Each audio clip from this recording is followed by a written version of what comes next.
Meu nome de batismo é Jefferson, né? Mas aí a caminhada me transformou em Tubarão e depois o meu trabalho me transformou em Tubarão do Lixo, né? Eu sou caiçara, sou de Santos, mas já estou radicado aqui em São Paulo há um tempo. Primeiramente eu vim em 95, vim trabalhar na construção civil, não mexia com nada de arte, já escrevi algumas coisas, mas vim aqui somente para trampar, fiquei até 2002 e depois de 2002 eu comecei a dar uma atenção maior para essa parte da arte, da cultura e tal. E aí me transformei em Tubarão do Lixo através do trabalho de arte e educação com material reciclável, né, com lixo e tal. E a partir daí foi envolvendo vários outros tipos de manifestações artísticas, né? A poesia entrou, né? A escrita, aí fazer vídeo, música, aí foi um monte de outras coisas que foram caminhando, né? Aí em Santos, sou lá do Marapé, mano. Quando era menino tem aquela onda da minha época, né? Eu sou de 74, mas a infância mesmo dos anos 80, né? Gostava muito de jogar futebol, gostava muito de ir pra praia e tal, né? Minha infância era voltada nisso, no futebol, no surf, mais esporte, né? Não tinha tanta proximidade com a arte assim mesmo, né? De ser perceptiva, né? A arte ela tá presente desde o tempo que eu era criança e meu pai punha música para escutar dentro de casa, né? Mas isso a gente vai percebendo depois de adulto. Mas a arte em casa era com a música, a arte, meu pai era um cara que pintava, fazia algumas coisas com papel machê, mas eu era só um observador daquilo, não tinha muita pretensão, não me identificava. Meu lance mesmo era jogar bola, tal. Depois na minha adolescência eu comecei a ter um contato com escola de samba, né? Tem escola de samba, o meu bairro lá na Baixada, lá em Santos Marapé, ele é muito forte culturalmente, né? Na música, na dança. E tem 2 escolas de samba no bairro, né? O bairro não é um bairro muito grande, mas tem 2 escolas de samba. E eu comecei a me envolver com aquilo lá. Primeiramente eu ajudava a fazer carro alegórico, né? Tem uma passagem, eu era pequeno, o desfile eram na praia e os carros alegóricos chegavam numa hora da noite assim e o pessoal ia empurrando os carros até a área de desfile, né? Minha mãe e as outras mães levavam a gente para ver, né? Os carros passando e tal. E aquilo me despertou um interesse. Quando eu tive acesso a isso, eu me envolvi, né, saí com 14 anos, eu já me envolvi na escola de samba, minha mãe e meu pai não frequentavam, né, mas eu fui atrás, eu já trampava de office boy na época e eu fui lá ver como conseguia uma fantasia, desfilei e tal. E aí foi o meu maior envolvimento, foi com isso, né, e depois, mais pra frente, o punk, né, eu gostei sempre muito de música, o punk... no final da adolescência, assim, no começo já da minha maioridade, 18 anos, assim, eu me envolvi muito forte com a cena do punk, assim, né? Estudar o anarquismo, escutar a banda, participar, né? Então era uma outra cultura mais urbana, assim, que também se fazia presente, né?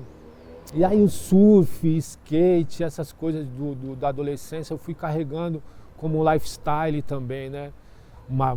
Sempre fui muito contraditório, né? Eu ia para um show punk, para uma reunião de anarquismo, mas eu ia para a escola de samba, entendeu? Mas eu sempre gostei dessa contradição, né? E de misturar as coisas e tal. Vou citar só uma paradinha assim que é interessante, eu acho que para mim, né? Desse lance da infância. Não se tinha o acesso que tem a tudo hoje, né, tal, essa facilidade.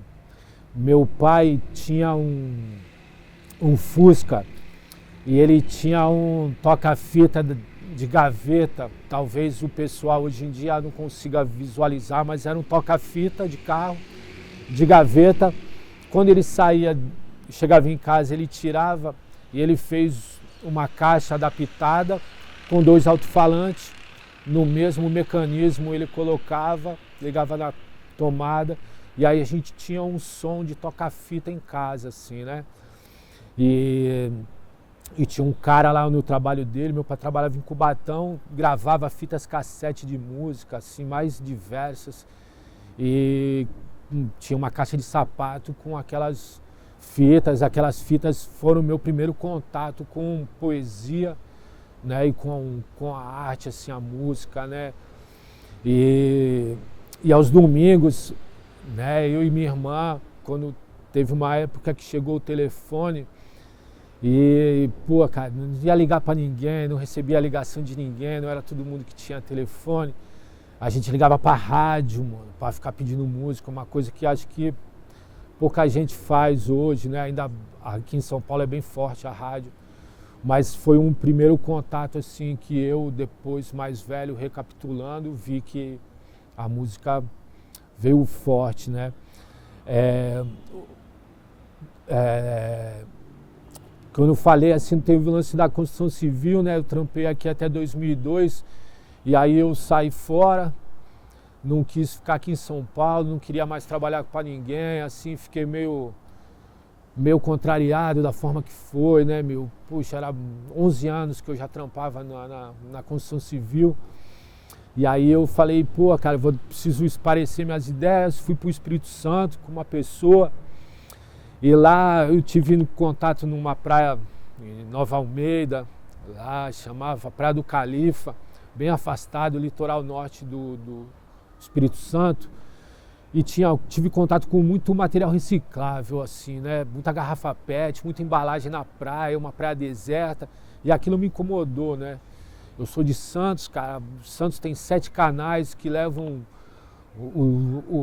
todo o resíduo da cidade ali, mano, direto pro mar, né, meu? E aquilo, fala, pô, aqui deserta, né? A praia que não tem muita casa, não tem uma cidade enorme do lado e, pô, tem a mesma quantidade. E aí eu comecei a recolher aquilo, levar para a casa onde eu estava morando e fui atrás para ver se tinha coleta, reciclável e tudo, mas era bem precário lá. Então eu comecei a fazer uns experimentos assim com aquele material, né? Eu tinha visto uma vez uma casinha de passarinho, desses que põe na varanda, para o passarinho ali fazer ninho ou comer alguma coisa.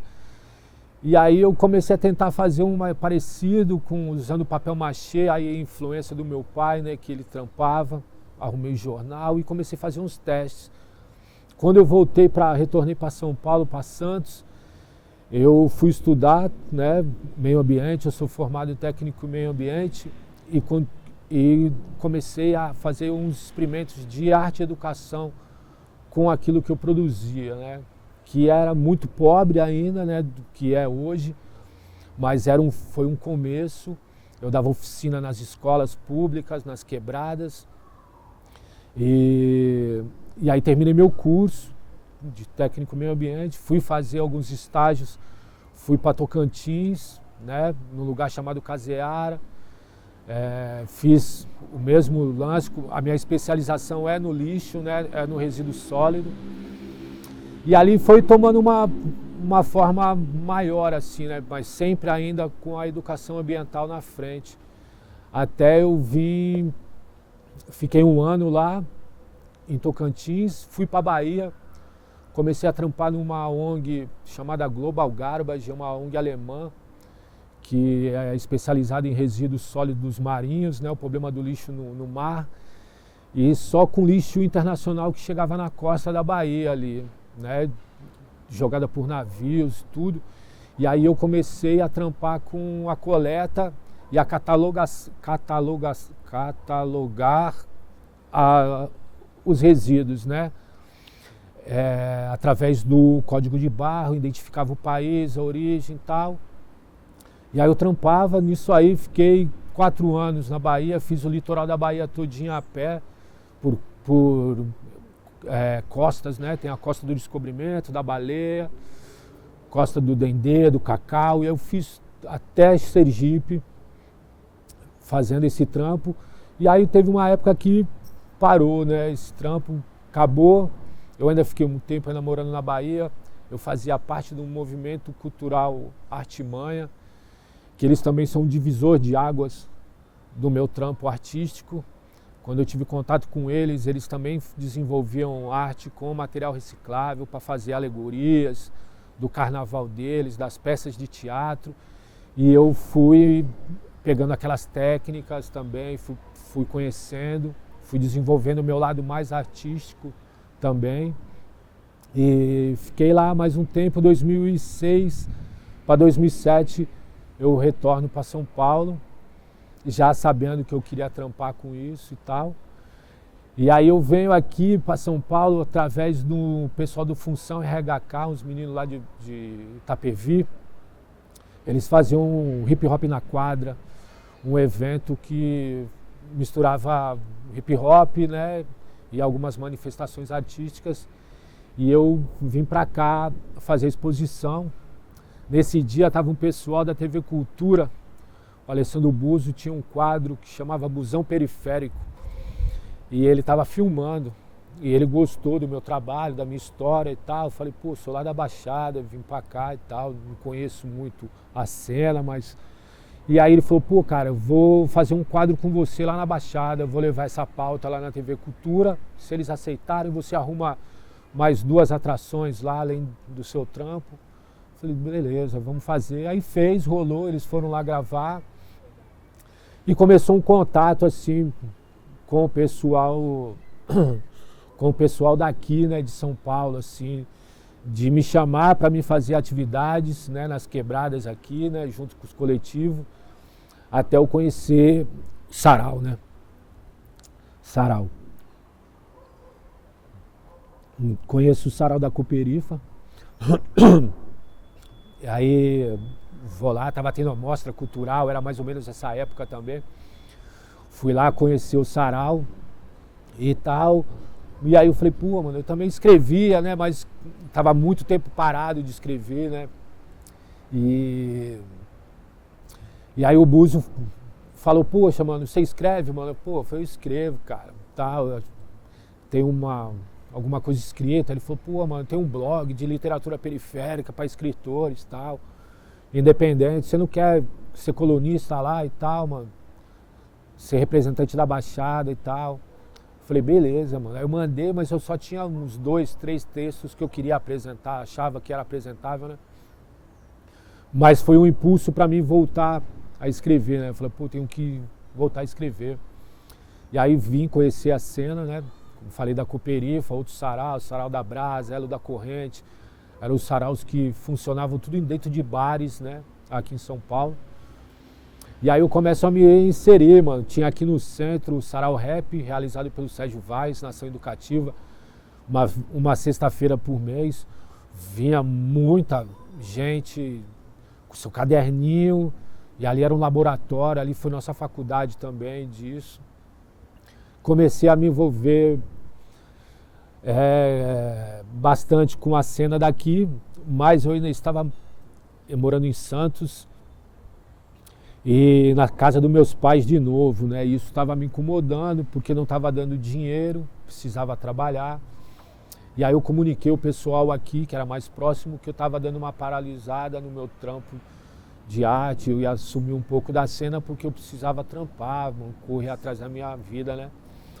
E aí o pessoal me abraçou, falou, pô, não, cara, não vai parar não, mano. Vem pra cá, vamos arrumar um trampo, mano. Você arruma um lugar pra morar.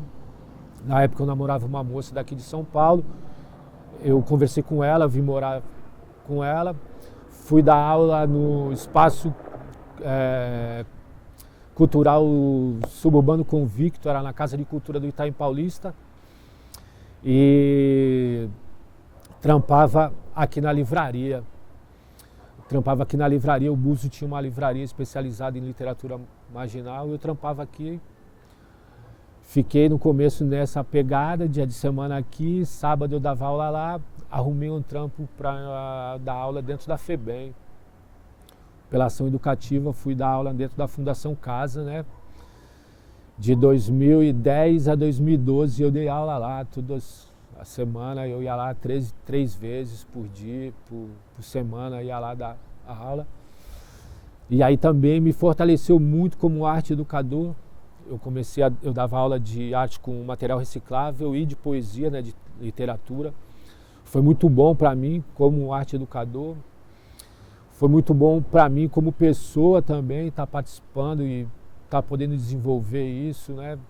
Isso se estendeu a alguns presídios, né? Os presídios femininos. Então é uma coisa que eu, durante 2 anos, me dediquei bastante, né?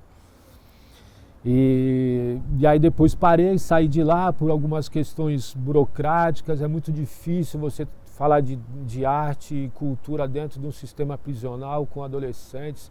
Deixar registrado isso acho que é importante também. E aí, só que aí quando eu saio de lá eu já estou muito fortalecido aqui em São Paulo com esse lance da poesia, né, dos saraus. E aí eu já estava apresentando o sarau com o Buzo, né, porque ele me chamou para me apresentar o sarau às terça-feira com ele. Foi uma outra escola muito importante, né, você está na linha de frente, você está apresentando, né, toda terça, mano, era como fosse um culto assim mesmo. Foi muito bom, fiquei quase 5 anos aqui, residia, né, aqui na Bela Vista e trampava aqui. Aí lancei meu primeiro livro em 2014, né? O pessoal me cobrou, eu nunca tive a pretensão, né? Eu escrevo sempre para me aliviar, né, de alguma coisa. Eu não tenho esse lance de escrever por querer ser poeta, escritor. Não, eu escrevo mais para me libertar, para não matar alguém, sei lá, né? Para me relaxar, eu gosto de escrever. Mas o pessoal já me via há muito tempo nessa cena e aí falou, pô, mano, cadê seu livro? Pessoal, todo mundo tem livro, você não tem livro. E aí eu fui, fiz um compilado de textos meus e consegui um financiamento, assim, de uma pessoa, né, assim, que era interessada na minha escrita. Já estava usando bastante a internet, né, como ferramenta de colocar poesia, né, divulgar. Como eu falei, tinha um blog, né, depois os blogs sumiram, as redes sociais tomaram conta, né, a gente utilizava bastante disso. Daí algumas pessoas se interessavam pela nossa poesia e aí financiou, saiu o meu primeiro livro em 2014, Viver entre os Porcos Sem Comer da Lavagem, um livro só de poesia, desde os tempos lá, que estava na gaveta, largada, até aquela data. É um livro que está esgotado, né? Preciso fazer mais e tal, mas foi um livro que me estabilizou mais como... foi um carimbo, né? Eu sou anarquista, né? Então eu tenho muito questões com normas, com as coisas terem que ser daquela forma. Mas a gente, quando escolhe isso como profissão também, a gente tem que profissionalizar mesmo, né? Então foi um livro... Eu tinha já ido para fora do país, convidado aqui pela cidade de São Paulo para representar a literatura periférica junto com outros coletivos na Argentina, né? E eu não tinha um livro ainda, né? Então, quando eu cheguei de lá, ver aquela cena toda também, né? Toda a pressão que foi, eu lancei um livro e aí fui trampar esse livro de mão em mão, né? Nos saraus e tal. E logo em seguida depois nasceu minha filha, né? 2016 nasceu minha filha. Eu dei que ia dar outro breque assim nessa situação, sempre que a financeira acaba esbarrando, né, meu? Com a arte, assim, com a viver de cultura, né? E aí eu dei mais outra sumida um pouco na cena, fazia trabalhos pontuais que fossem remunerados, mas aquela circulação eu dei uma parada, assim, estava meio desgostoso também com a cena do que a poesia estava virando, entendeu? Muito ego, assim, muita vaidade, assim, não era uma coisa que eu vi quando eu vim lá da Baixada, assim, entendeu? Mas eu fui entender que que era uma transformação assim também, natural. Tinha muitos jovens tendo contato com essa cena, né, cultural, periférica em geral, e eles estavam se reconhecendo, né? E tanto que a gente lutou para isso, para a gente ser algo que disputasse com a internet, com outros rolês, que a literatura também fizesse parte do cotidiano. E aí veio essa juventude assim, com outras perspectivas, com outras linguagens. E aí o sarau parece que ficou uma coisa meio obsoleta, assim, tal, né, meu? Ou se não, muito vitrine, todo mundo só queria aparecer, mas se o seu José viesse ali falar a poesia dele, ele não tinha muito nome, não ganhava o mesmo reconhecimento. Isso me incomodou, assim, eu falei, pô, eu tenho que refletir. E aí eu me afastei um pouco, né, fui cuidar da minha filha, tal. E aí em 2018, eu sou resgatado pelo Marco Pezão, saudoso Marco Pezão, mano, que é meu pai aqui, meu padrinho na poesia, um dos percussores, né, dessa cena. E aí ele me chamou, ele estava com um espaço a ser desenvolvido, a Love Village, que era lá na casa dele. Ele também correu atrás de um fomento, de lei de fomento da cultura periférica, e na própria casa dele ele transformou num polo cultural ali. Então tinha biblioteca, tinha arena de teatro, de cinema. Então eu fui lá e tinha saraus uma vez por mês, e eu apresentava junto com Otília Fernandes. E aí era um sarau diferente porque era um sarau mais com pessoal mais velho. A maioria não tinha a pretensão de ser escritor, de ser poeta, de estar hypando. E eram muitos pessoal de idade, assim, né? E aí eu falava, pô, cara, aqui é a poesia, né, meu? Todo mundo tá trocando pela poesia mesmo. E aí a gente ficou lá um ano, depois logo em seguida ele faleceu, né? Também foi um outro baque. E eu estava lançando o meu segundo livro, incentivado por ele, né? A gente dava a gente saía muito para beber, né, mano? Sim, eu e ele, era muito boteco e ficava contando muitas histórias. E ele falou, cara, você tem que colocar essas histórias no papel, né, cara? Porque você não escreve contos, né? O pessoal não está investindo muito em conto da nossa literatura, todo mundo foi para poesia. E eu fui escrever, né, os contos, incentivado por ele. Infelizmente, nesse plano ele não conseguiu ter contato com o meu livro, mas eu sei que ele sempre está comigo nos rolês, nesses daqui agora falando, eu sei que ele está junto, viu eu falando as poesias que a gente conversava nos botecos, hoje nos saraus, entendeu?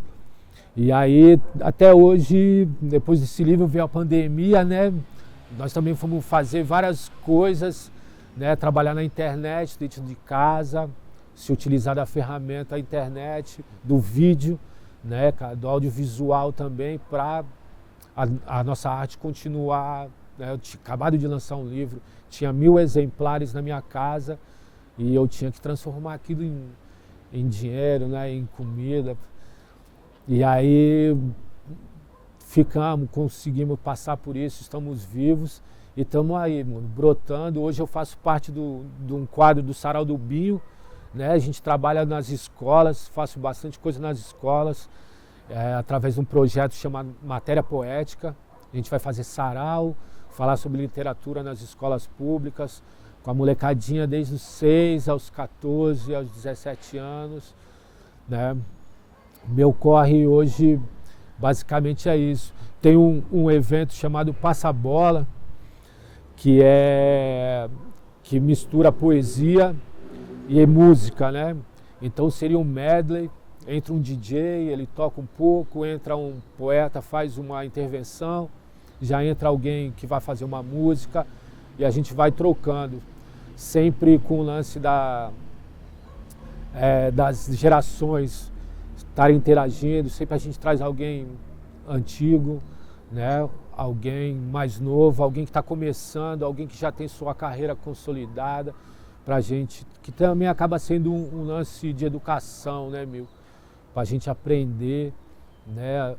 A gente está falando muito de arte e cultura periférica, a gente está na margem, né?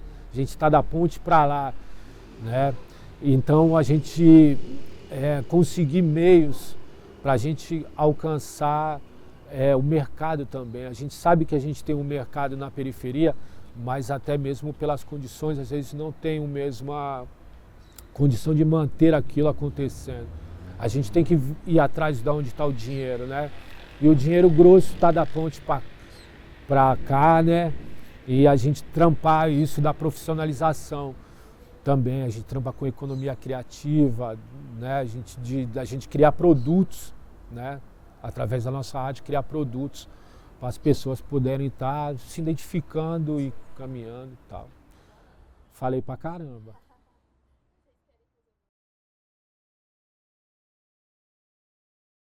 Inúmeras, inúmeras. Tem bastante história, mas eu separo algumas assim que pode ser publicada assim, tal. A importância que tem dessa cena, eu vejo hoje é bem separada assim por gerações, né, meu? Parece assim que eu também sou muito lá para trás e nem somos, né?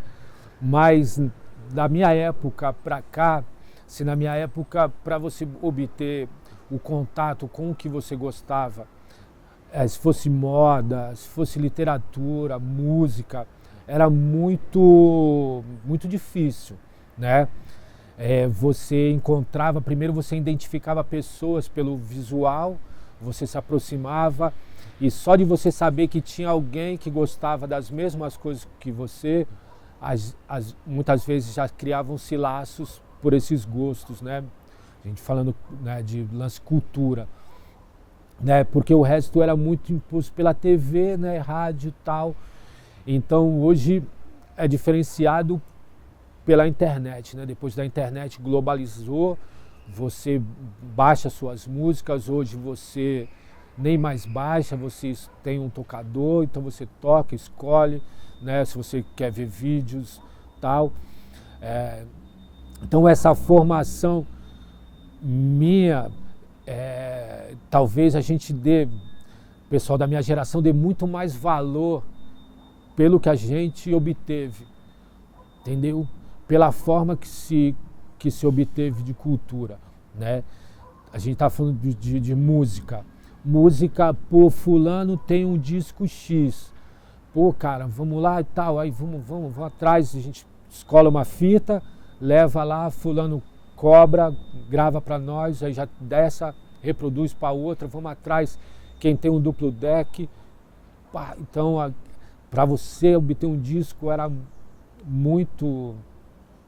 Então você conhecia pessoas, você atravessava territórios para obter, né? Aí se reunia pessoas para escutar música, cada um levava a sua fita. Então, hoje, de dentro da sua casa, você tem o mundo, né? Hoje você sai e você leva o mundo na palma da mão. Então esse lance, para mim, acho que foi muito, da minha geração, de dar muito valor para o que a gente conquistou, né? Esse lance da nossa conquista de conhecimento foi muito bom, né? E aí a gente tentar também trazer isso para esse momento, entendeu? Porque meu diálogo é com os jovens, é com as crianças. Eu não quero que eles aprendam da forma que eu aprendi, né? Então a gente está sempre buscando a mesma linguagem, tendo contato, por isso que é muito bom a gente estar na rua, a gente estar nos lugares, para a gente entender como funciona aquilo, para a gente poder levar nossa arte como ferramenta de educação. Para mim fazer um menino entender a importância de um livro, né? Eu tenho que entender toda uma história que está em volta dele, entendeu? Então, a gente precisa hoje disso, de estar conhecendo, para poder estar transformando também, para mostrar que não precisa se largar a internet, não precisa se largar a tecnologia, né? Mas o manual sempre vai ser importante também, né? você buscar a história também, quem é que começou isso que eu tanto gosto, que eu quero levar para a minha vida, né? Quais eram as vertentes que existiam, né? Entendeu? Isso que a gente está criando hoje aqui, mano, vai ser um documento que vai ficar registrado ali, né? Eu tenho uma filha de 7 anos, daqui a 10, 20 anos, ela pode estar tendo contato com isso de uma outra forma, entendeu? E está sendo uma ferramenta educacional, uma ferramenta de despertar interesses, né? Isso. Agora tem esse lance da educação dentro do sistema de prisional, né? O pessoal não gosta que fale, o pessoal gosta que fale que é cumprindo medida socioeducativa, né? Mas não, para mim é cadeia, né? Onde tem grade eu não posso sair e entrar a hora que eu quero, não posso fazer as coisas que eu quero, é toda preso. Então é cadeia. Então no sistema prisional para os adolescentes, para os menores de idade, fui para lá em 2010, escrevi um projeto, foi aprovado pela ação educativa que tinha um convênio com a Fundação Casa e aí adentrei lá o sistema, tinha entrado uma vez só, a convite do Jairo, para fazer uma participação na oficina dele, ele que me indicou lá, e depois já entrei para dar aula, né? Aí a gente traz esse lance da bagagem, né? Quando eu adentro lá, eu já conhecia como funcionava o sistema. Por quê? Porque a gente às vezes tem parentes, a gente tem amigos, a gente tem pessoas muito próximas que já adentraram também. Então a gente conhece histórias, né? Já tem algum tipo de literatura, então a gente tinha uma noção, né? Saber mesmo é só quem vive, né? Eu entrava e saía, fazia a minha função e saía. Quem conhece mesmo é quem vive lá 24 horas. Mas eu sabia pelo menos como eu tinha que me comportar, certo? Então eu tinha uma coisa na cabeça que é assim, se eu entrar malandro, eu tenho que bancar minha malandragem lá dentro. Se eu entrar otário, eu tenho que sobreviver dentro da minha fragilidade e não me sentir à vontade depois e querer ser malandro. Eu tenho que ser o que eu entrar. Então eu entrei lá para ser o quê? Um arte educador. Dentro da minha filosofia, meu projeto foi aprovado, nessa linguagem, nesse formato. E assim foi, eu consegui com os meninos ter uma boa relação. Trabalhei com todas as faixas etárias. Eu não tinha uma boa relação com a parte pedagógica e com a parte da segurança. Porque eles queriam que eu tivesse um comportamento quase de um preso. E eu não sou um preso, eu sou um profissional que estou ali, cumprindo uma função, paga pelo Estado. Então, o menino tem um direito, eu tenho o dever de exercer minha profissão, já que eu escrevi um projeto e o meu projeto foi aprovado, eu tenho que aplicar aquilo ali. Se o pessoal não leu, aí já não é problema meu, eu estou autorizado a desenvolver minha profissão. Os meninos têm o direito de receber a minha atividade. Então, com licença, E aí essa postura não é bem-vinda. Por quê? Primeiro que já agrada os meninos. Eu estou lá, como eu falei, conhecendo o território para levar o meu conhecimento. Então, primeiro eu tenho que conhecer as pessoas, o seu dia, como que está. Aí eu começo a dar aula. E esse contato, esse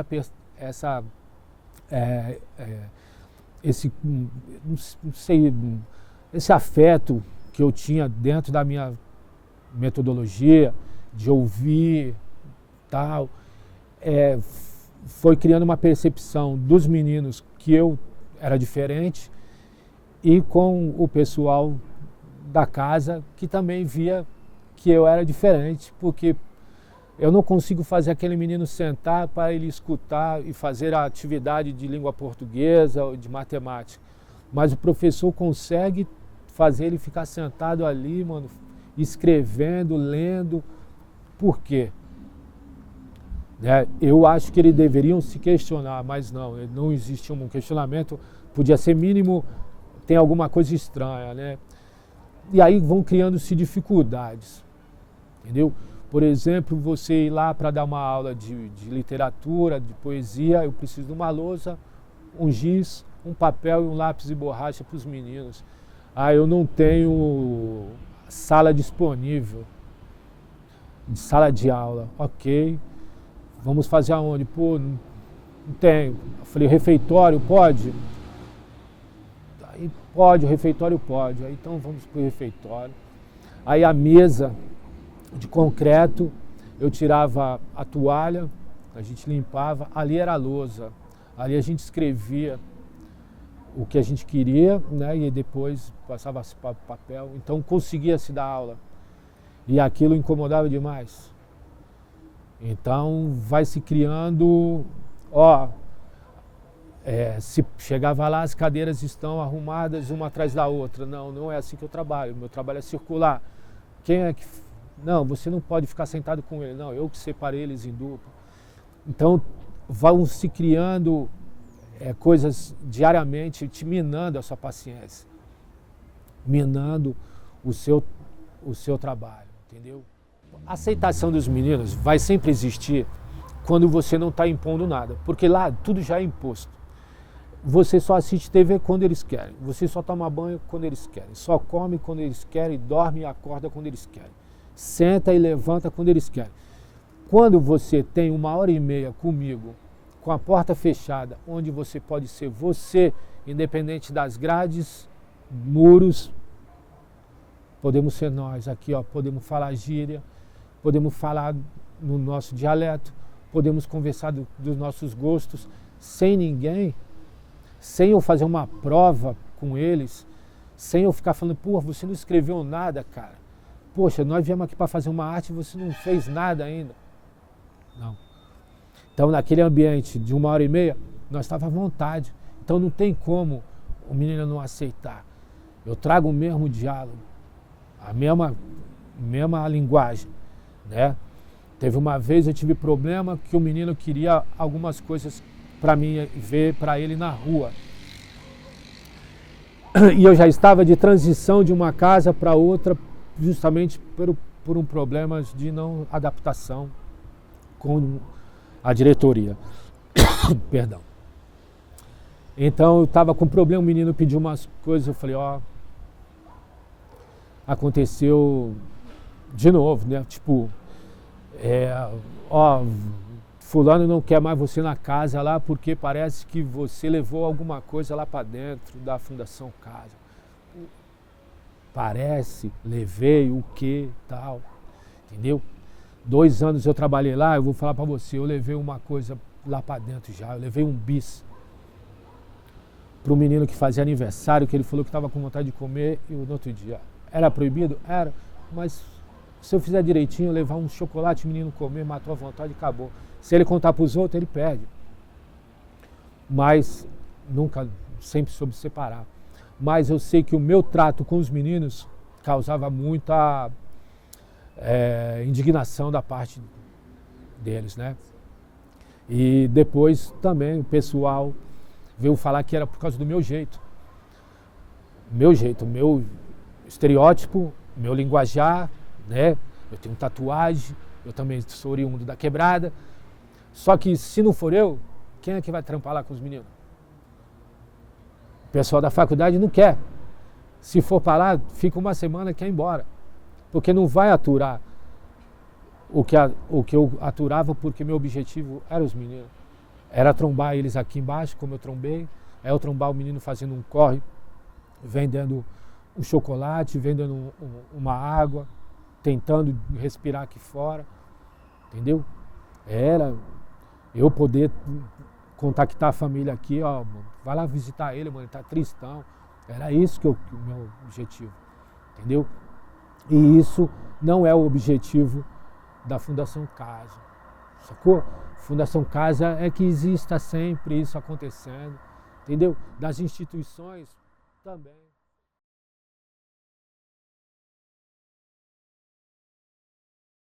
Nós estávamos conversando aqui, mano.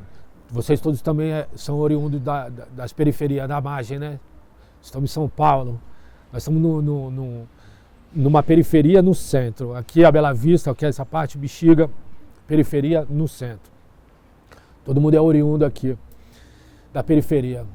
Não tem teatro, não tem cinema, certo? Não tem escola de teatro, não tem escola de cinema na Quebrada, mas não tem nem... Né? Hoje tem alguns centros culturais, outros têm alguns espaços culturais, hoje tem algum polo, né, trabalhado pelos periféricos, possibilitado pelo governo, às vezes dando um equipamento, mas construído toda a matéria-prima, mão de obra mesmo, é periférica. Mas na Quebrada não tem teatro, não tem cinema. Você vai querer que goste do quê? Tem bar pra caramba, tem igreja pra caramba, velho, né? Tinha os campos de futebol, até hoje em dia não tem tanto, né? Já deu uma gourmetizada, colocou um gramado sintético, mas aquela coisa que não tem, né, que identificava. Então é muito fácil falar que a periferia não consome arte, não gosta de arte, quando não se conhece a periferia e quando não se proporcionou esse contato, né? Um dos meus objetivos que eu sempre coloco nos meus projetos é que o jovem, a criança ou o pessoal da terceira idade tenha contato com arte. Se a criança vai viver de arte, vai escolher aquilo para viver, quem vai dizer é a caminhada. Eu me reconheci como um cara que faz arte, já homem feito, né? Depois de várias coisas. Então cada um tem o seu tempo, mas eu quero que eles tenham contato. Se um senhor ou uma senhora de idade encontra a arte já naquela idade mais avançada, mas aquilo traz um bem-estar, ela melhora no dia a dia dela, pronto, eu quero que tenha esse contato. Aí depois ele vai falar, não, isso aqui é uma porcaria, eu não quero, né? E quero que ele conheça um cinema que tenha o nosso rosto, que tenha a nossa linguagem, o teatro que conte as nossas histórias, que conte a nossa vivência, né? A música que seja do nosso jeito, produzida por nós, cantada por nós, ouvida por nós. Então, para falar isso, primeiro tem que se conhecer a periferia, porque se produz hoje, 2023, o que tem de novidade na arte, no seu quase todo, ela vem da periferia. O pessoal começou a sair dos centros e ir para as margens para conhecer e para chupinhar, para absorver e às vezes depois levar e plagiar para esse lado. Fica meio plástico? Fica, mas muitas vezes funciona também. Mas a raiz da arte está na periferia ainda, está na periferia.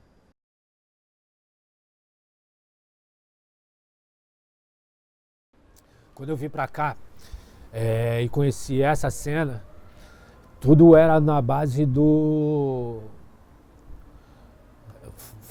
faça nós mesmos, né? Todo mundo fazia os eventos, era os convidados, a organização,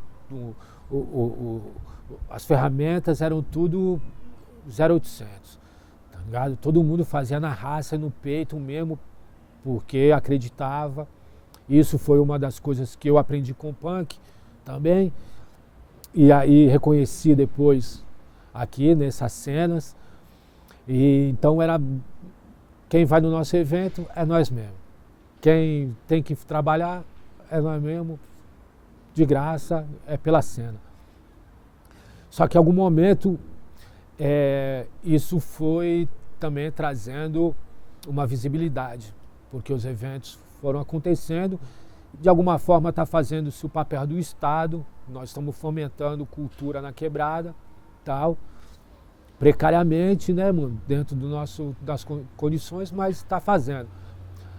O Estado e a Prefeitura, através de uma pressão também dos coletivos, começou a dar uma olhada para esses coletivos com mais carinho e proporcionou editais, proporcionou caminhos para pegar um dinheiro que tinha ali da cultura, da educação, né, do governo federal, municipal, estadual. Então se vem um dinheiro, né, e aí tem esse lance que foi muito complicado, que é como lidar com dinheiro que nunca tivemos.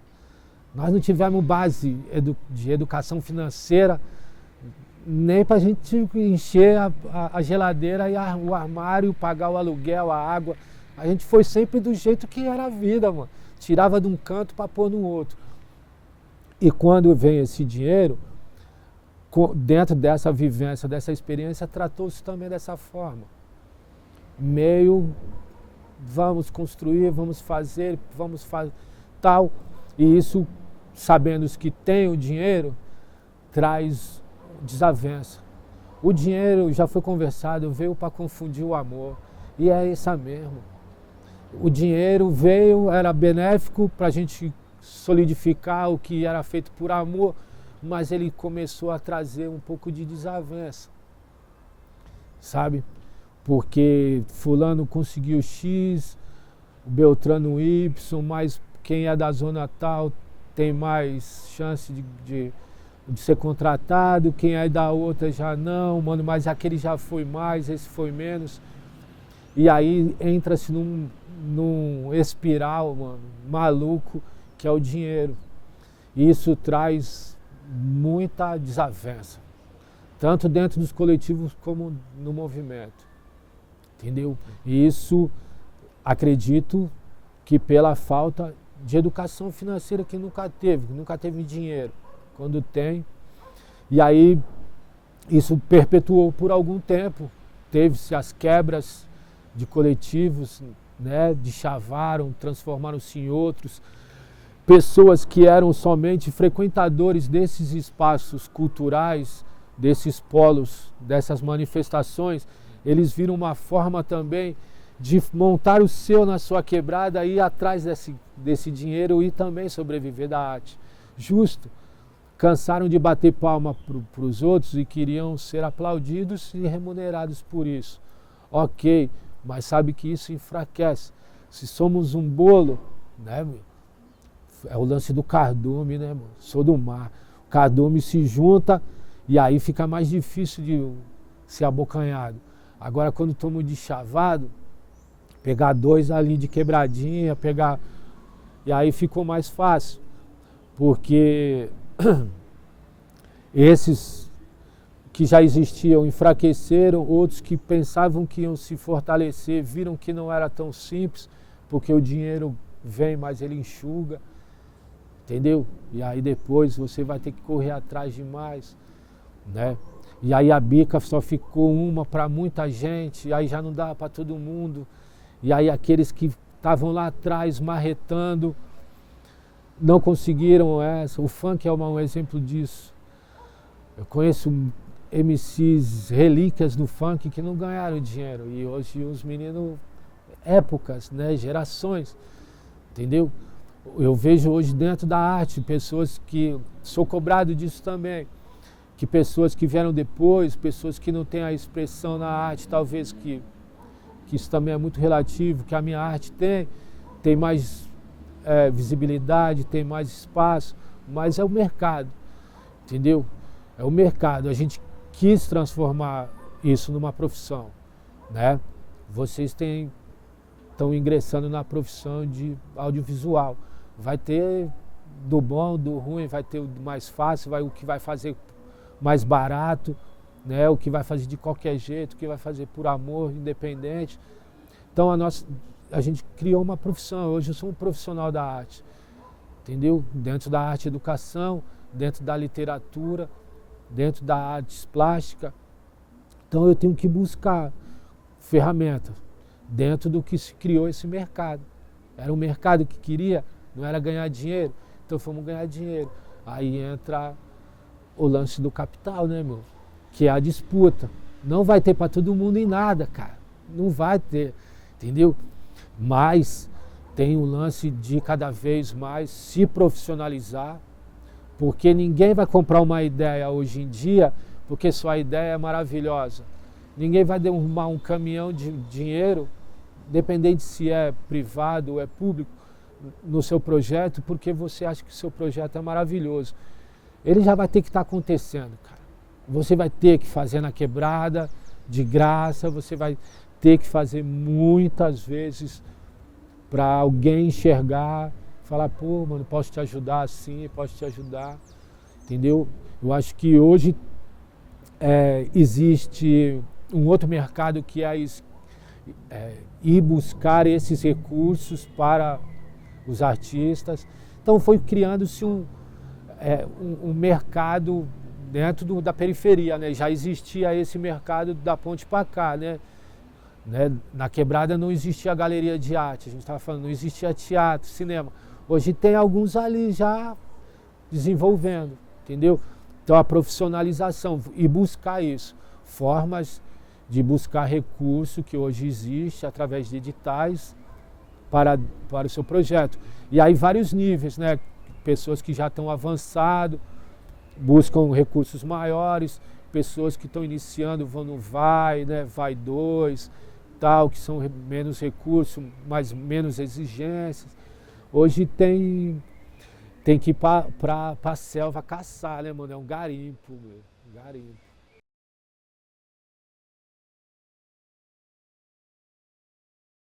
Mano, eu acredito que toda arte é política, né? O que a gente está fazendo agora aqui é política, né, mano? Não é partidária, mas é político, mano. Entendeu? É o jeito que a gente se veste, né? O jeito que a gente se apresenta, né? Entendeu? Hoje a gente está aqui gravando, para mim sair, vir gravar, eu vou escolher uma roupa, a minha roupa, o meu jeito, ela é uma forma política de expressão, né?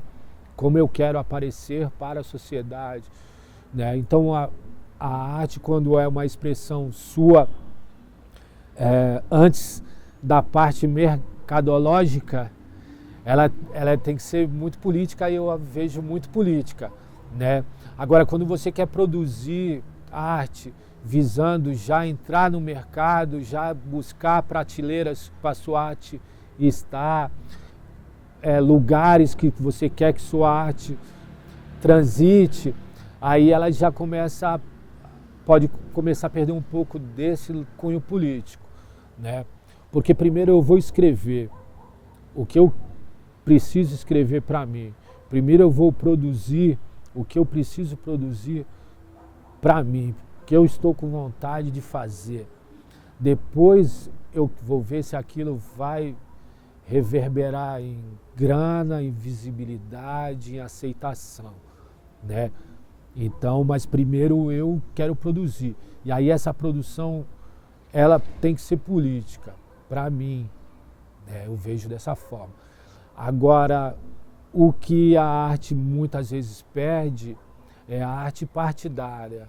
Você comprar um lado dessa política que está estabelecida na sociedade, que aí através do partido X, Y, Z, o candidato assim, assado e tal. E aí eu já não participo muito porque eu sou anarquista. Eu não acredito na política partidária, eu acredito na política participativa, que é essa. Vocês me convidaram para me fazer um lance com vocês, eu aceito, estamos fazendo, tal. Se isso amanhã vai dar dinheiro para vocês, ok, que seja bom. Se vocês vão usar isso como ferramenta de política, estamos fazendo, tem pessoas fazendo. Isso para mim já é o válido, né? Mas a arte hoje, com a exposição através da internet, das redes sociais, para os artistas que estão mais hypados, eles são cobrados por posicionamento, coisa que eu não gosto, entendeu? Eu não tenho que explicar por que eu não quero entrar, subir no palanque de X, Y, Z e fazer uma poesia e falar que eu estou apoiando aquilo e tal. Quero, entendeu? Eu não acredito, mano, é que nem eu levar minha filha para batizar na igreja católica, porque eu fui batizado, mas eu não sou católico, mas a sociedade pede. sabe, umas coisas que tem que ser feita porque senão vai pegar mal. Tem, que eu não falo, esses artistas mais hypados, eles são cobrados de um posicionamento. Eu não sou cobrado tanto, porque sou meio zero à esquerda, mano, não tenho muita, mas a minha arte é política, eu sei do que está acontecendo, eu conheço o que está sendo apresentado, passei para comer, para beber, então você vai escolher sempre ou vai entender o que mais lhe agrada, né? Eu não posso alimentar posicionamento de extrema direita porque não é isso que eu pratico na minha arte. Então a minha arte ela já é uma resposta para isso, entendeu? Falo sempre para as pessoas, pô, você quer conhecer minha cabeça, quem eu sou? Vai ler meus livros, você vai ver minha arte, vai ver os meus depoimentos lá atrás, as entrevistas. Muita coisa eu já mudei, porque a gente é uma transformação, entendeu? Ninguém pode ser cobrado do que falou 20 anos atrás, quando eu era um jovem. Não posso, naquela época eu era isso mesmo.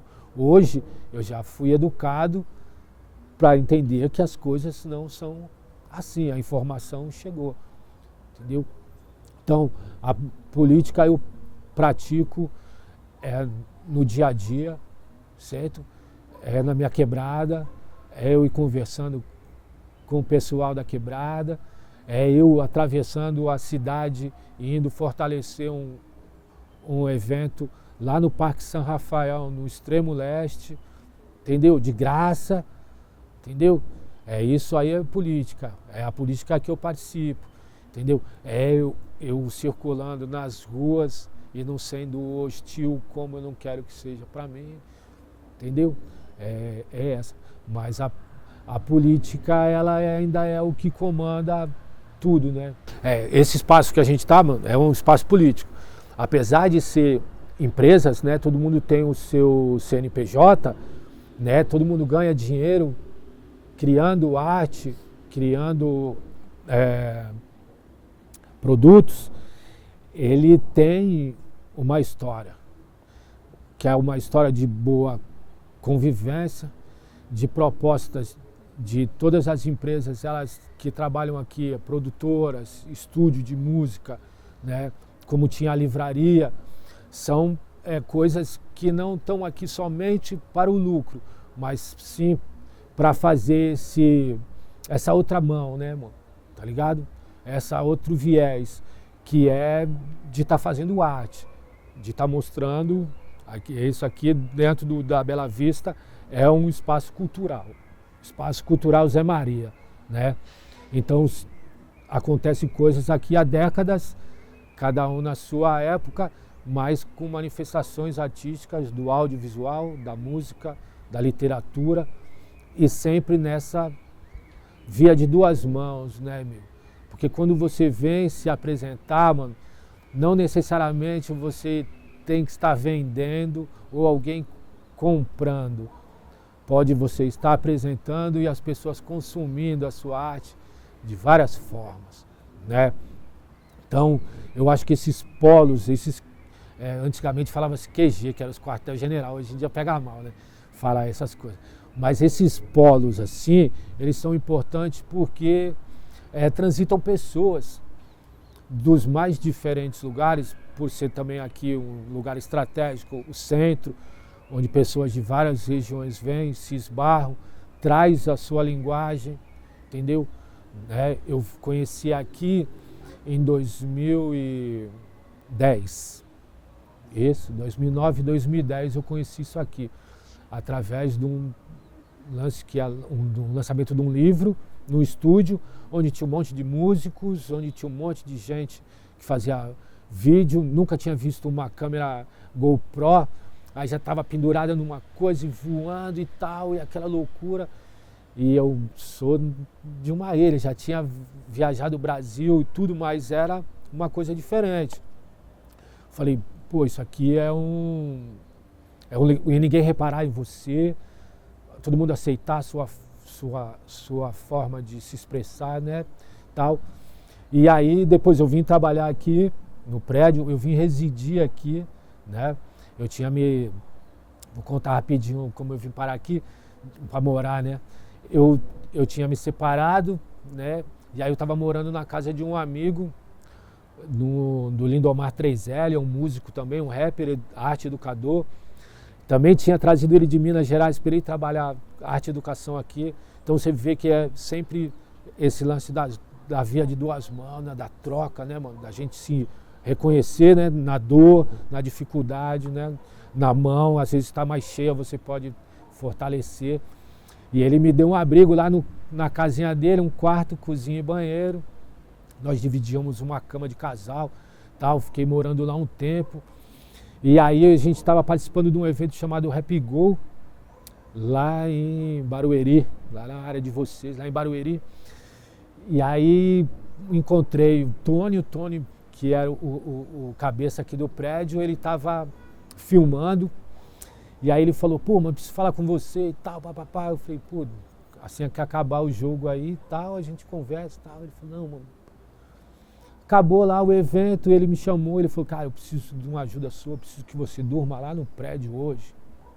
Eu falei, lá no prédio, mano? Eu falei, pô, mano, tu não trouxe nem roupa, acabei de jogar bola. Ele falou, não, toma banho lá, tem tudo lá, preciso que você fique lá, mano, tal. Tô passando uma situação assim, você me ajuda? Ajudo, claro. Eu avisei um outro menino, eu falei, não vou pra casa, eu vou ficar lá. Aí eu vim pra cá, mano, eu fiquei 3 meses dormindo no escritório, tal. Era ficar um dia, mano. Fiquei 3 meses, já tinha trazido algumas coisas para cá, mano. E aí liberou um espaço que era de uma zeladoria aqui, e aí ele falou, agora você pode ficar lá, pode mudar para aí, mano. Você fica aqui com nós, tal, ajudando. Então, fortalecia aqui em tudo numa troca também. Ele me dava moradia e eu ajudava aqui em tudo que eu podia, desde ligar um alarme, desde ficar de olho aqui nas coisas que aconteciam, né? Eu já tinha uma convivência aqui, né? Sempre por trabalhar, por curtir aqui. E aí eu vim e fiquei morando aqui durante 5 anos. Só saí daqui porque a minha filha nasceu, aí ficou pequenininho demais, tal, mas... E aqui é um espaço magnífico, assim, mano. Fiz muita parceria, muito trabalho, que eu achei que nunca nem ia fazer, entendeu? Porque tem essa circulação de pessoas a fim de troca, né, mano? Porque assim, ó, vou ser sincero, e é bom que vocês gravam também, mas vou ser sincero assim, as pessoas às vezes perguntam assim, qual a sua referência aqui em São Paulo? Entendeu? Aí eu falo, pô, qual, mano? É a Zona Leste que eu vim, a Pedreira, primeiro lugar que eu morei, depois a Zona Leste eu fiquei muito tempo, onde eu tô agora que eu conheço uma rapaziada, tal, não tenho. Aí eu tenho aonde? Aqui, mano. Aqui eu tenho, porque eu conheci os caras do bairro, conheci os moradores do bairro, eu conheci o pessoal que estava em circulação, o pessoal do movimento, conhecia todo mundo, entendeu? Aí eu falo, poxa, meu lugar aqui em São Paulo é o Bexiga ainda, assim, no coração, né, mano? É o Bexiga. Aí eu falei, pô, vamos fazer lá, mano, que aí tem uma grande referência para o que eu sou como artista também, ter parado aqui no prédio, entendeu? E transitado com essa galera, assim, né, mano? A maioria tudo mais velho que eu, entendeu? Com uma outra cabeça, com uma outra vivência, tal. Foram muito importantes para mim, né? Fora o que fizeram, assim, né, meu? De trazer eu lá da Baixada, de abrir as portas para mim, o Búzio, né? De eu apresentar o sarau com ele, da gente ter viajado para vários lugares, fazia na faculdade, cadeia, Magazine Luiza, sarau, em qualquer lugar que chamava a gente fazia sarau, entendeu? E para minha formação aqui em São Paulo foi importante também. Pode crer. Agora tá até conversando, né? Hoje em dia eu já gosto muito de música, né? Gosto muito de música. Aí antigamente eu gostava muito de ir pros bailes, né, mano? Frequentava mais isso aí, mano, de curtir São Paulo, né? Aproveitar o que São Paulo tem, né, meu? É uma forma de você também fazer intercâmbios, né, mano? Conhecer pessoas, né? Conhecer outras linguagens e acaba virando trabalho, acaba virando amizade, né, mano? projetos, e aí a música sempre foi uma forma de lazer, né, assim. Mas em algum momento também começou a virar meu trabalho, né, meu? Não que eu não sou cantor, mas você está ali inserido no meio, às vezes no intervalo você fazia uma poesia, ou conhecia o DJ ou o MC que estava ali, tal, o músico sabia que você fazia poesia. Então às vezes acaba a mesma coisa que o sarau hoje, né, mano? O sarau é um trabalho, qualquer sarau que você vai, eu vou fazer poesia, mano, porque eu sou obrigado. Não é porque eu tô afim, mano. Eu gosto de ir no sarau e ninguém me vê, mano, eu só ficar escutando ali, tirando o meu lazer, mas vira o trabalho, né? E aí tem o futebol, né, mano? Futebol é um lazer e é uma utopia também, assim, né? Onde que se perde um pouco os pudores, né, meu? O politicamente correto, tudo que a gente tenta praticar no nosso dia a dia, né, meu, de aprendizado e tudo, parece que no futebol é meio que, né, não, sei lá, mano, pode xingar a mãe, né, cara, pode, pô, praticar um racismo aí, sai na televisão, mano, em tudo que é lugar do mundo, velho, e, pô, mano, tá bom, mano, no próximo jogo vai de novo que vai xingar, cospe, né, mano, e aí tem esse lance que é meio que, porra, cara, como é que faz para desfazer esse laço que foi criado com o futebol, entendeu? Hoje o futebol virou business pra caramba, você não vê mais o povo mesmo dentro dos estádios, os estádios não são mais para o pobre, né, meu, pro trabalhador que ama, né, mano? Quem vai é os caras que tira de dentro de casa, né, meu? Agora, aquela galera que nem tem esse pra tirar da família, né, mano? Tinha ingresso a R$1, a R$10, hoje não tem, né? Então, afastou um pouco o futebol. Então, o futebol do campo, né? Então, o futebol carrega um monte de contradições para um ser humano pensante, tá ligado? Se a gente entrar na história, no lance de político, né, meu, tudo... Você vai falar, pô, cara, só um cara, né, mano, no brain, assim, um cara sem cérebro que vai acompanhar futebol. Pô, cara, eu esqueço de tudo, tá ligado? Não sei quantas vezes eu já prometi que nunca mais ia assistir. E o próximo jogo eu tô ali ligando, fico olhando de rabo de olho, mas a TV tá ali e tal. Ou vou na internet hoje ver quanto que tá. Então é uma coisa que eu fui entendendo, né? E hoje eu não tenho vergonha, porque antes eu, pô, mano, deixar de fazer alguma coisa mais produtiva para você ficar assistindo futebol, às vezes não vai dar atenção pra pessoa que tá com você, mano, entendeu? Tal, para ver futebol, eu sei que é difícil, mano, mas acontece, entendeu? Assim, é uma coisa que eu carrego, hoje faz parte da minha escrita, eu gosto de escrever sobre isso, quero me aprofundar mais em escrever sobre futebol, porque as histórias são inúmeras, assim, né? Do que pode ser feito pelo ser humano, assim, pela paixão, mano, louca pelo time de futebol, mano. Sou Flamengo, no meu livro, depois vocês podem ler, eu escrevi esse conto justamente porque quando eu vim nos outros estados que eu morei, não, mas aqui em São Paulo, todo mundo falava pra mim, pô, você é santista, cara, você é caiçara e não torce pro Santos e tal. Aí eu sempre falava alguma graça, assim, pra desbaratinar, né? Mas no livro tem uma história do porquê, né? Muita influência do meu pai, sim, mas muita mesmo, entendeu? As histórias estão ali. Meu pai é Flamengo, eu sou Flamengo também, entendeu? Depois de muito tempo, com essa lucidez que vem em alguns momentos, eu tenho algumas passagens assim, pô, uma vez o Santos ficou um dos motivos de eu não torcer pro Santos, o Santos passou muito tempo sem ganhar nada, assim, né, onde eu gostava de futebol pra caramba. E uma vez eu estava numa rodoviária de algum lugar, indo viajar, e apareceu assim, o Santos tinha sido campeão, acho que 2002, o Santos campeão, tal, mano, uma festa em Santos, e eu nem tava na cidade, eu falei, pô, aí eu pensei nos meus amigos, que foram tão zoados na escola, nas rodas, tá ligado? E ali estavam indo a forra, o Santos tinha sido campeão finalmente, né? Então aí eu tive assim, uma visualização diferente e tal, mas depois já quando encontro os caras, assim, meus amigos, nós gostamos hoje pela internet, tem muita mula de futebol, né? Que entra esse lance que é onde não tem o politicamente correto, mano. Cada um carrega a sua glória e a sua derrota, mano, entendeu? É uma coisa que eu gosto de futebol de assim, passo, vejo a molecada de anjo jogando, quando eu olho eu tô diminuindo o passo, assim, mano. Eu gosto, é uma das formas de expressão que o brasileiro sempre teve, né, mano? Pode entrar de novo nesse lance meio utópico, é o que sobra pro brasileiro, o futebol, pá. Mas é uma coisa que a gente se especializou por toda recorte social, mano, entendeu?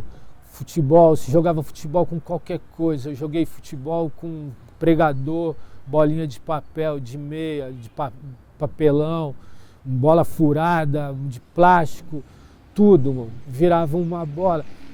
E hoje isso se perdeu muito também, né, mano? Com essa a gourmetização do futebol, mano, ela mudou pra caramba. Existem as escolinhas, tudo, os meninos jogam no sintético ali e tal, né, meu? Até nas quebradas também tem a divergência, né? Tem os terrão, mas a maioria dos campos são de sintético, né? Pezão escreveu um livro, Marco Pezão, foi um dos caras que me aproximou muito do futebol aqui em São Paulo, futebol varziano, né? Quando esse tempo que eu trabalhei com ele estava construindo um livro, chama-se Campo Limpo do Sintético, não, do Sintético ao Campo Limpo, não, do Campo Limpo ao Sintético, Poesia Sem Miséria. Do Campo Limpo ao Sintético, Poesia Sem Miséria. Ele relata a história de vários times de futebol de várzea dali do Campo Limpo, de uma região e tal. Eu tive a moral de fazer a capa, né? Ele me convidou para fazer a capa desse livro. E ele me aproximou, ele estava construindo e ele é fotógrafo, né? Era fotógrafo de várzea. E aí ele levava eu e mais um outro cara que ele dava um celular, o Richard, e o Richard fazia a narração e filmava o jogo, depois editava e jogava num blog também, de futebol de várzea, da hora, pô, cara. E aí eu ia pros domingos pros campos de várzea com ele e tal, ia ver os festival. Foi uma época que me aproximou mais da várzea aqui, assim, né? Eu não tenho um time, né? Eu gosto do time da Fundão, porque tem o Canu, que é meu parceiro, entendeu? Tem o pessoal do Atlético Zona Sul, do Paulo, também são meus parceiros, acabo torcendo, visto a camisa, entendeu? Aí tem o pessoal do Inajá de Souza, lá do A15, lá do Cachoeirinha, lá Zona Norte, do Índio. Pô, cara, que também visto a camisa, sei a história, da proximidade da família do A15 ali. Então, a poesia de Quebrada, ela teve muita proximidade com o futebol de várzea, porque o time de várzea é o que leva o nome da Quebrada muitas vezes, entendeu? Ou o nome do time é o nome da Quebrada, ou se não tá ali embaixo. Jardim São Luís, mano, tal, Cachoeirinha, mano, São Mateus. E aí, de alguma forma, hoje tem caras que jogam em vários times e também completam sua renda com aquilo ali, né? A mulher, de alguma forma, já foi inserida nesse contexto também do domingo de manhã, que ficava em casa com as crianças, o cara ia pra lá jogar, depois cerveja, samba, churrasco, mulher. A gente, de alguma forma, também já fez teve alguma proximidade do sarau, fazer na beira do campo, levar poesia também. É interessante.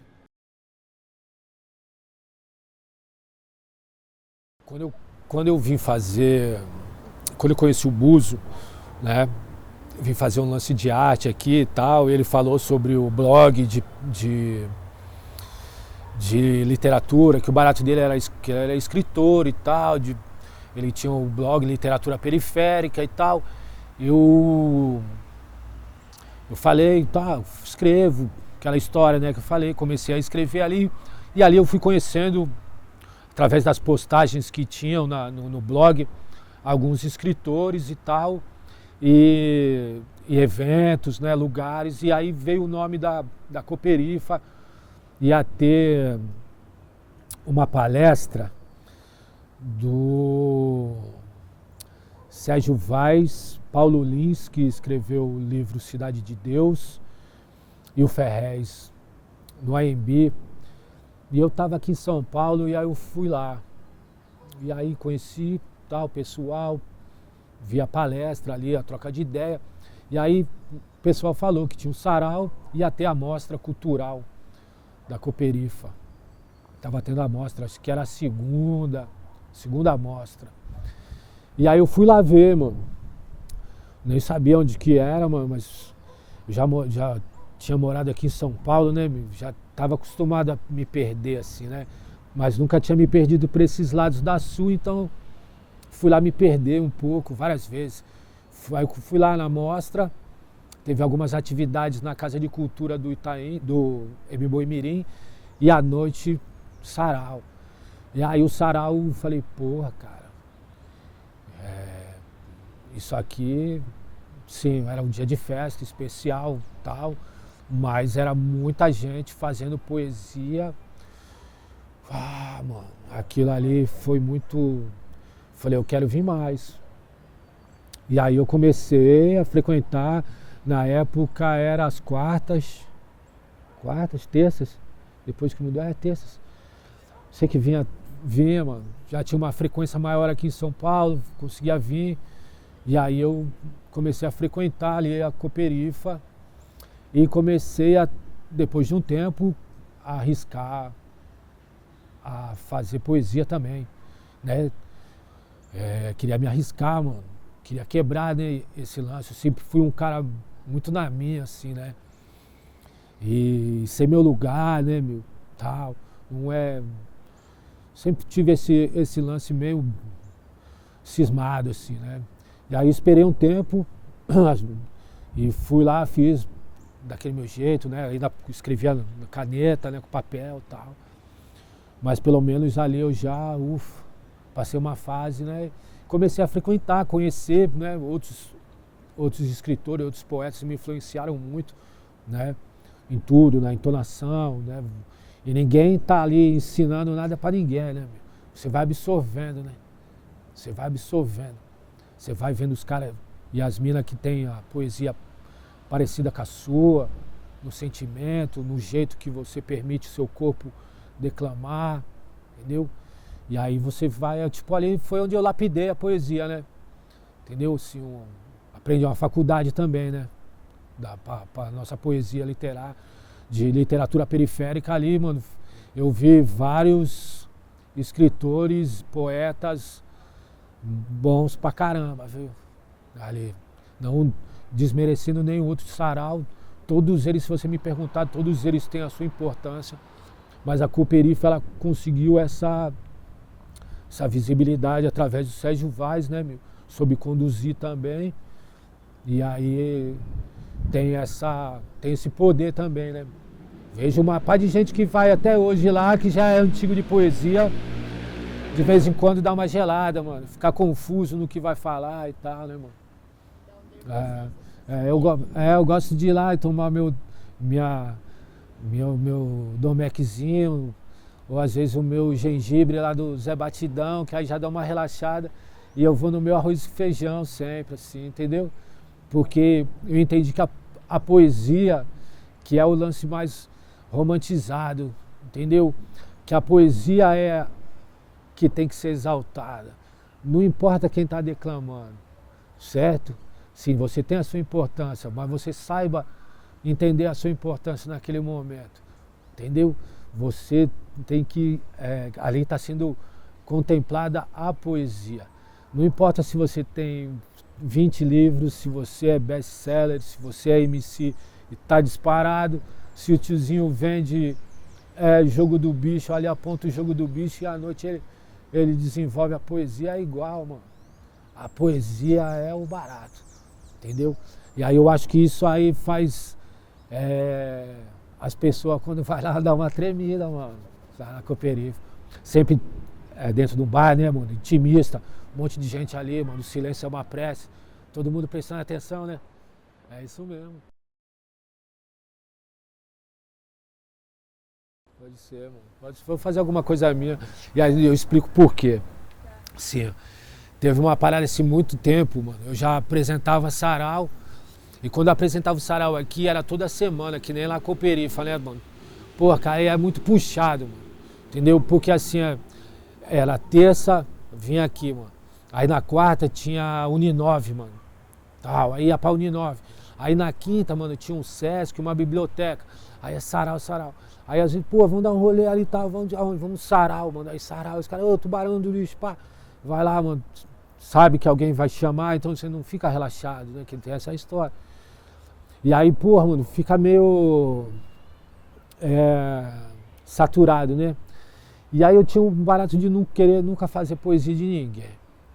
Tá ligado? Primeiro porque as pessoas não ficam assim, vai descendo, fez a minha, não fez a minha, e porque a dele, não, aqui morreu, quer hypar nos modinhos, aí pá, não, mano, eu tenho o meu escritor predileto é o João Antônio, ele não faz poesia. Aí, entendeu? A poesia tá dentro, não faz poesia, é uma heresia, mano. Perdão. Ele não faz poema. A poesia está inserida dentro dos contos. Então, se fosse para fazer, eu ia fazer dele. Mas aí muito tempo eu não fazia poesia de ninguém. E aí, mano, teve uma vez que eu tava para fazer um sarau aqui, e aí eu tava com umas poesias, eu andava com as poesias escritas no bolso, né? Os tequinhos, às vezes eu falava, vou fazer só uma curtinha, vou ver o que as pessoas acham, tá? Aquela onda besta de poeta. E aí eu, pô, peguei, eu falei, vou enfiar a mão no bolso, peguei a poesia, aí eu peguei a poesia que era a letra de um funk, do MC Duda do Marapé, que era um conhecido meu, tal. Ele, na época, estava passando por umas dificuldades, assim, na vida, né, meu? Problemas com química, assim, né, meu? Problemas de saúde mesmo. E aí, quando eu peguei, meu, aí eu falei, pô, será, velho? Falei, vou fazer, mano. E aí eu declamei a letra da música, né? Declamei e aí expliquei, né? Eu falei, pô, mano, joga uma energia aí pro menino, ele tá passando por uma situação delicada e tal, mano. Eu tinha encontrado ele, sim, só de longe, pá. E aí isso foi na terça-feira, mano. Na quinta-feira eu fui fazer uma atividade com os adolescentes que estavam em liberdade assistida. Aí eles ficam do lado de fora, mano. Entendeu? Eles têm que se apresentar toda semana e tal, mas eles ficam do lado de fora, ali na ação educativa. E aí eu tava no ônibus, tinha o celular já, pegou o celular, pô, você tá sabendo, o MC Duda morreu, velho. Falei, porra, quando? Na terça-feira. Aí o dia do sarau. Tá ligado? E aí eu falei, porra, sério, mano? Aí aquilo me arreou assim, né, mano? Fui fazer atividade malzão com os meninos, falei sobre o Duda, eles conheciam, claro, mano. Os meninos todos conheciam. E aí eu falei, porra, nem consegui fazer a atividade direito, tá, mano? Fiquei chorando. E eu falei, que louco, né, meu? Por quê, mano? Eu nunca tinha feito nada de ninguém. Quando eu fiz dele e ele tava lá esticado no dia, tava morto aquela hora, né, mano? E aí eu falei, pô, mano, vamos quebrar isso também, né, mano? Deixa eu dialogar com essas outras pessoas também, né, meu? Contemporâneas ou não. E aí eu quebrei, mas eu não gosto, assim, eu não leio poesia, tá ligado? Sou sincero. Meus amigos me dão o livro de poesia, se eles me derem no plástico fica, mano. Tá ligado? Sou sincero. Já escuto eles nos saraus, não preciso ler. Eu gosto de ler romance, contos. Ali eu extraio a poesia e escutar música. Poesia pra mim é letra de música. Aí eu vou escutar samba antigo, brega, muita coisa antiga assim, né, mano? Da onde eu tiro alguma intuição, assim, algum caminho para escrever poesia, assim. Então é mó difícil eu fazer poesia, até que porque eu não sei fazer a poesia dos outros assim, mano. Entendeu? Seria música, mano. Mas eu posso fazer essa do Duda, mano. Poderia, pelo menos um trechinho, se eu errar, vocês cortam ali, uso o trecho, né? E eu não ficar chorando, né? Também estragar o vídeo, sei lá, mano. Não que não possa, certo? Mas também não é necessário, né? Tá vendo? A menina tá sorrindo, todo mundo sorrindo, daqui a pouco tá. Mas chama-se Lágrimas, né, mano? E é assim, lágrimas cai quem já passou no sofrimento, coração bate acelerado, eu mal saudade. Na minha vida toda só tive arrebento, família minha, meus amigos de verdade. Era muito longe, às vezes não tinha visita, graças a Deus os companheiros lá da ilha sempre chegaram e nunca esqueceram de mim. Em qualquer situação nós ia até o fim. Mas mesmo assim a saudade continuava, a depressão dominava na madrugada, e lá no pátio na direta andava só, e os companheiros diziam conversa que é melhor. Num dia igual ao outro estava fazendo uma letra dos companheiros que estão bem lá no céu. No mesmo dia tinha atracado um Sedex do meu pai escrito Eduardo, a saudade é cruel. Você seguiu essa vida porque tu quis. Eu e sua mãe que te amamos estamos aqui. Infelizmente você se encontrar aí, a nossa vida aqui fora está infeliz. Cai lágrimas, caem agora, do rosto rolam e vão embora. Cai lágrimas, lágrimas. Da hora. MC Duda do Marapé, mano. Onde tiver, mano, da hora. Neguinho ia ser sucesso, hein, mano. Neguinho ia ser sucesso. Um dia vocês puderem pesquisar, mano, diferenciado. Mas eu veio passear e já foi. Da hora. Pô, sem palavras. Foda pra caralho. Nós, pô. Muito obrigado. Uma tarde da hora.